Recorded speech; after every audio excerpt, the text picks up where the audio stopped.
CV ច្រើនដងហើយអត់ដែលមានតែគេហៅជួបសោះ5ចំណុចដែលបងប្អូនគួរមើលឡើងវិញនៅលើ CV របស់យើងទី1ពាក់ព័ន្ធជាមួយនឹងព័ត៌មានអត់ច្បាស់ជាទូទៅបងប្អូនដឹងហើយអ្នកមើល CV ឬក៏អ្នកជ្រើសរើសបុគ្គលិកឬក៏ប្រធានក្រុមហ៊ុនណាដែលគាត់កំពុងតែជ្រើសរើសបុគ្គលិកគេប្រើរយៈពេលតែ5ទៅ10 second ប៉ុណ្ណោះក្នុងការ screen CV អញ្ចឹងមានន័យថានៅពេលដែលគេបើក CV មកឆ្វាច់បើសិនជា CV យើងស្អាតព័ត៌មាន clear គឺគាត់នឹងចាប់ផ្ដើមមើល detail មើលលម្អិតទៅក្នុងនឹងបន្ថែមទៀតប៉ុន្តែបើព័ត៌មានអត់ច្បាស់ហើយ CV ទៅសេញ៉ៃហើយគឺគាត់ scroll ចោលហើយ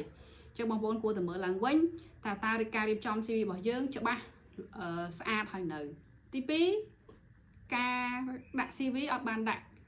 job title ច្បាស់លាស់បានន័យថានៅពេលដែលយើង apply យើងអត់បានដាក់ពាក្យថា apply អីគេអញ្ចឹងពេលខ្លះគេកំពុងតែជ្រើសរើសមុខតំណែងaccount នេះឧទាហរណ៍តែ CV របស់យើងដាក់មក apply ចោលអត់មានដាក់ account អត់មានដាក់អីទេតែ CV អ្នកផ្សេងគេដាក់ពាក្យច្បាស់ថា apply account អញ្ចឹងទៅអញ្ចឹងអ្នកមើល CV អ្នក screen CV គឺគេគ្រាន់តែចាប់ផ្ដើមមើលពុបបានន័យថាក្នុងខួរក្បាលគេគឺកំពុងតែគិតឲ្យថាពងរើ account អញ្ចឹងបើសិនជាងាកកលេចទៅឆែកឃើញ CV ដែលគេកំពុងតែដាក់ច្បាស់ថា apply account អញ្ចឹងគេនឹងមើលជាលម្អិតទៅក្នុង CV នឹងបន្ថែមទី3ពាក់ព័ន្ធជាមួយនឹងព័ត៌មានរបស់បុគ្គលអត់ច្បាស់ហើយfont ក្នុងការប្រើក៏អត់ស្អាតអត់ clear អញ្ចឹង CV មួយចំនួនគឺ font មួយ CV គឺប្រើ font ឡើង3 4 5 font អញ្ចឹងធ្វើឲ្យ CV របស់យើងហ្នឹងគឺមើលទៅអត់ស្អាតទេអត់ទាក់ទាញទេហើយព័ត៌មានបុគ្គលនៅក្នុង CV ដូចជារូបថតចាព័ត៌មានឈ្មោះថ្ងៃខែកំណើតទីកន្លែងកំណើត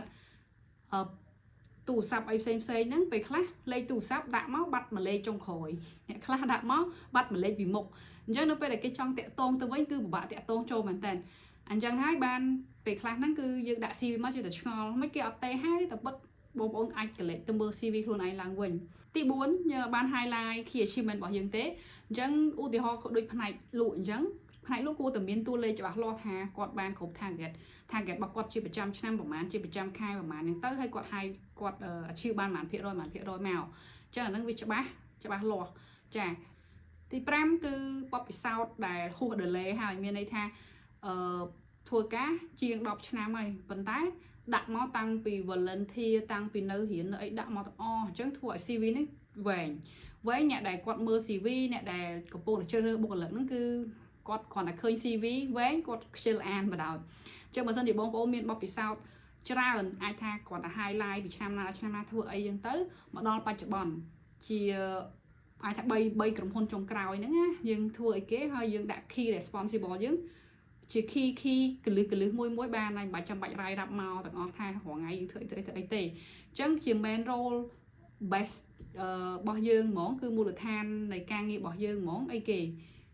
ចាចម្បងរបស់យើងហ្មង1 2 3 4ចឹងមកចាពីឆ្នាំណាដល់ឆ្នាំណាធ្វើការនៅកន្លែងណាហើយ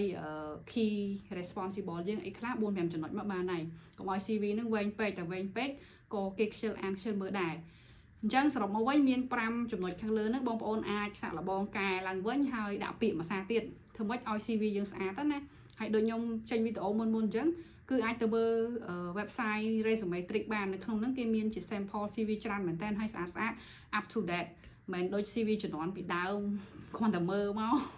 លែងចង់អានទេចឹងបងប្អូនអាចកែប្រែទាំងអស់គ្នាដើម្បីទទួលបានការងារល្អៗទាំងអស់គ្នាអរគុណ